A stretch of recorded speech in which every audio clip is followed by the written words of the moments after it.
Hello and welcome everyone. My name is Ferris Mathana and welcome to this new interview series that I have created called The Unsung, the people behind the scenes who make sport. Today, my first interviewee is our one, the only. It is Director of Athletic Communications at San Francisco State, Miss Kendrick Mooney. Kendrick, how are you? I'm pretty good. How about you? Going good. Can you,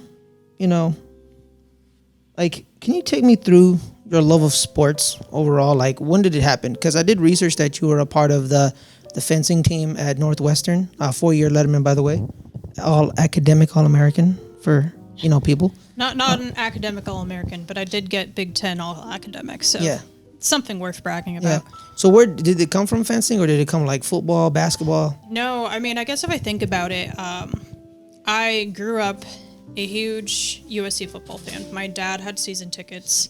I usually went to the games. Mm-hmm. As a kid, it was because before the games, we would do our version of a tailgate, which usually meant we would get either dim sum or these awesome burritos from this place I loved called Senior Fish.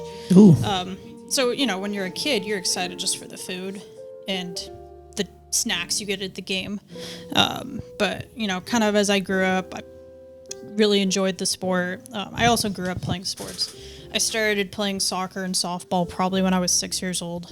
And I've played probably every other sport imaginable. I've done gymnastics classes. I've done a little bit of basketball. In high school, I played a year of water polo. And then eventually I started fencing when I used to be into theater. We did a stage combat class, and for some reason I thought fencing was kind of similar to it, and my mom knew a coach. The club I went to used to run out of my mom's ballet studio, so I just ended up picking up and ended up being really good. Mm-hmm. That's how, I guess, fencing got started. Cool. So take me through, like you said, you were a big USC football fan. Are you from LA, or is that where you're from? Yeah, I grew up in the Pasadena area. Mm-hmm. Oh, the Rose Bowl. Yes. Yeah, so I've actually only been to the Rose Bowl once. Well, yeah, I think it's pretty common. Like like me, like the Golden Gate Bridge is like, yeah, it's a bridge. Who cares? Yeah. But like you, it's like it's the Rose Bowl, whatever. Yeah. But like a tourist would be like, oh my God, it's the Rose Bowl. Yeah, I mean. Yeah. When there's the big games, like the New Year's games, it's more exciting. And sometimes there's some good UCLA games too, but otherwise it's just college football. Yeah. So, like, what about that? Like what about those USC teams that you liked? Like the early 2000s teams, like Reggie Bush. Like that's all the games I went to. The Pete Carroll area with Reggie Bush, Matt Leinart. So obviously, growing up then, you get USC like the last time it was at its peak. So yeah, that was actually my foray into college football. My first game I ever watched was the 06 Rose Bowl. Oh, nice. I was like, yo, this is awesome. This is awesome. Like Vince Young and them and Reggie, because like I know a bunch of people from Fresno, mm-hmm. and that Fresno State game that year is like I like etched in my mind and like forever because that region, because he was like. He had like 300 yards, and like they barely beat Fresno by like 3. And like all my cousins who went to Fresno say like, see, we almost beat USC. You see that? I'm like, okay, so I don't care. Like you lost. Yeah. So like those are awesome. So yeah, so transitioning. So like I said, you went to Northwestern, and I want to take me through that because like it's a school viewed through high academia. It's like a high academic school. Like. You don't really think about sports that way like that. Like, how was that environment with your love of sports? Like, how did that, like, did it help it, hurt it?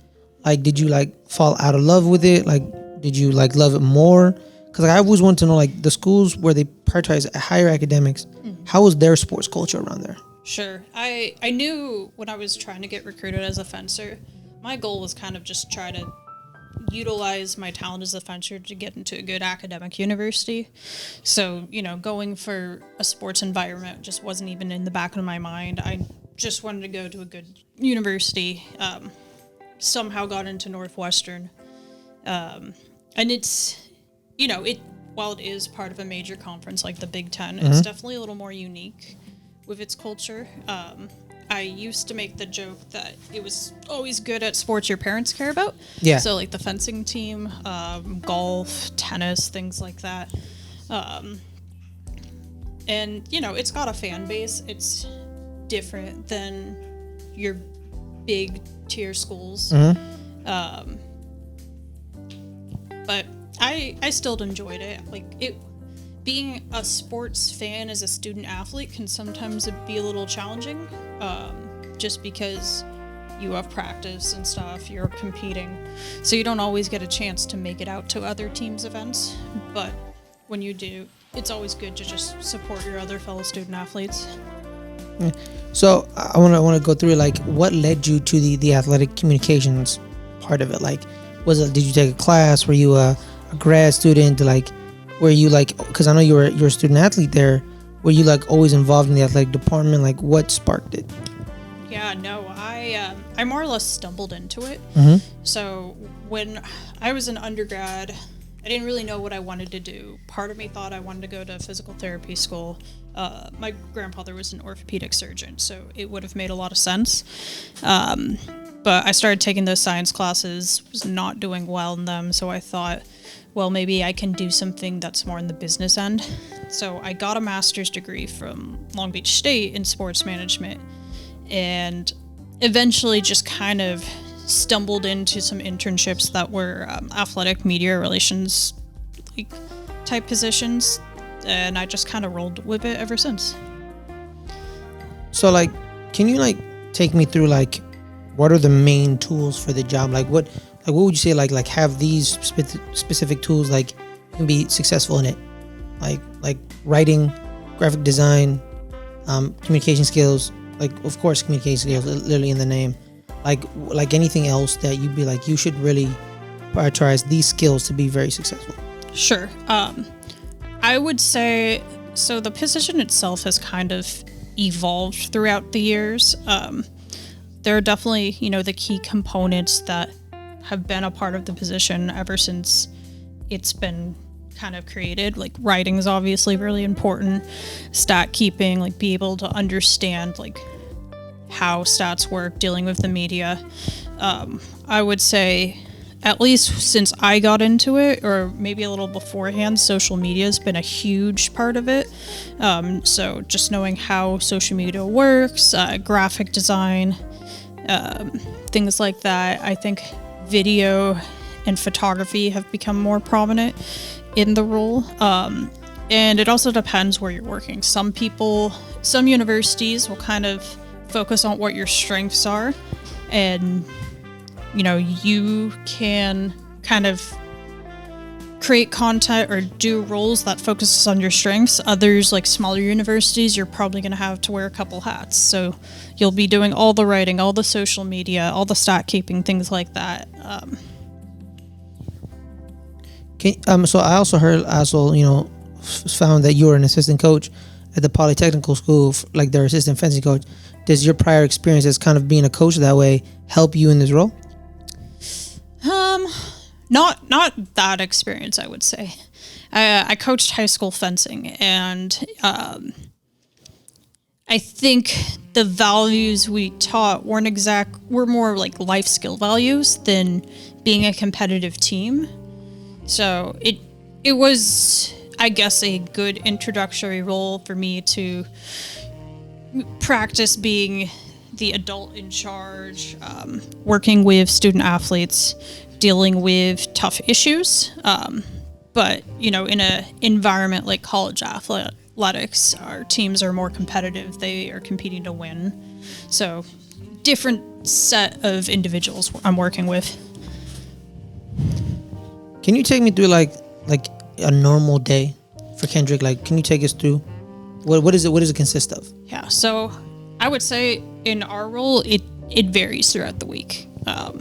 If there's a day like today where there's no events going on, it's more of a 9 to 5 type schedule, which that doesn't happen as often. If it's during the weekends when most of our athletic events happen, there's there is some structure, but at the same time, the hours definitely are a little everywhere. Beginning of the day, you post graphics for game day. Depending on when the game is happening, come into the office, get ready, set up for an event, just troubleshoot everything to make sure it works properly. Have the event happen. Usually, if it's a stat-based sport, I'm back there statting the games, working with student workers like broadcasters and photographers. And then once the event's over, clean up, write an event recap. But yeah, it kind of varies throughout the day, really. What do you mean by if it's a stat-based sport? Like, is there a difference between a stat-based sport, the way you interact with it, and like a non-stat-based sport? Yeah, what does that mean? I guess if it's something like with statistics, such as basketball, volleyball, soccer, baseball, we usually stat those games. There's always a live stats link that people can follow along to see, who scored what goal, who has the most kills, who has the most points, things like that. At a sport such as like cross country or track, which is just a race, it's not as we're not running it as much as other events on campus we're help running. Cool. So take me through like what's been like a moment where you're like you crushed it, and you're like, take me through like your best moment in this job, because I know you came here from our CCA rival UC San Diego. Like, when you in your tenure here, like, what's been a moment where you're like, yeah, I crushed that? I feel like I don't think in terms of that. I like to think of in terms of how the team does. Because at the end of the day, that's kind of our role, is promoting these teams. And there's been a couple moments, I would say, that I just felt very excited for the team. A couple years ago, when I worked at Marist, we were hosting our conference lacrosse championship, and we won for the first time in like 4 or 5 years. And just seeing all the guys excited on the field, it was a great moment. I would say at San Diego, so it was 2021, our final game of the season. It was our first year as a Division I school. And if we won that game, we would have finished 4th in the Big West, which is one of the top tier baseball conferences in the country. We load the bases up. Our senior third baseman gets up to bat, and he hits a grand slam to win it all. And that was like quite a moment to be a part of. And even here, last year, I think it was my first or second day on the job, but I drive up. We have a game against Cal State LA, who we've kind of created a bit of a rivalry with. We got a pretty good crowd in the gym, and we won in 5 sets. And that was, I'm sure the girls, for them as well, for volleyball, that was probably one of their highlights of the season. Yeah, also I want to, because you said you were here, I think, in 2 years? Is it 2 years? Just 1 year. Just 1 year. Yeah. So you were kind of hired on the back end of COVID. How did COVID kind of change your job? I've realized. If I had to ask that about that. Yeah, it was interesting for me because the CCA conference didn't compete at all during the 2020-2021 season. Mm-hmm. But since I was at UCSD, which was part of the Big West, they were competing. So I kind of already had the taste of being back and working in COVID restricted environments. So it wasn't as bad of a transition back here. It's never fun to add some of the job duties of social distancing police or mass polices, but that tended to be part of what we had to do when we were having fans in our venue. And it was always kind of hard to figure out how to promote activities because we weren't trying to, pack the gym really crowded. We definitely had to abide by the university standards when it came to COVID, so that always made things a little tricky. I want to know, Kendrick, what can be the hardest thing on the job? What can something that you'd be one of the biggest challenges you face on a daily basis? Yeah, I think it's just the wearing multiple hats thing. Like I said, this job is ever expanding. And especially in smaller institutions, a lot of things, if something needs to be done, it usually gets dropped on the plate of their communications person. That just tends to happen. And, with the expanding of so many things like social media, NILs, like things like that, coaches, definitely are asking for more like specialized content for their teams, ways to promote games and stuff. And it can be a lot. I think I've gotten to a point that I've got a good balance of everything. So like on the flip side, what is something that you like that's like very smooth and easy and kind of like routine and mundane for your job? That's trying to think of an easy task. Or is there any? No, it depends how organized you are. Yeah, I mean, I say compared to a decent number of people, I'm pretty good with communication as in terms of just getting back to people at a reasonable point and being upfront with expectations. If I know I can't get something done in a couple of days, I just let them know this is when I can get things done. Cool. All right. So one last question, Kendrick, before we head out. What is something you're looking forward to this season? That is it something like you created, or is it just like the constant promotion and support of our current student athletes? Yeah, I mean, I mostly just look forward to seeing their success, really. Like, I'm excited about every win this season, every personal best, things like that. Hopefully to get to more of their events. I went down with volleyball to San Diego so far, hoping to hit up a couple more events this season. Well, Kendrick, I kind of lied. We're not heading out yet. I have actually another question. How is the teamwork within the department? Because I know you have Brandon with you. Like, how do y'all interact to create a more like promotive environment? Like, how does that happen? Yeah, sure. So Brandon and we both work under media relations. So I cover volleyball, baseball, women's basketball, and track and field, and he covers the other sports. So softball, the soccers, men's basketball, and wrestling. And it's a good collaboration. If for some reason I can't be at an event, Brandon will help cover me. And on the flip side, if there's something he has going on, I can help him out.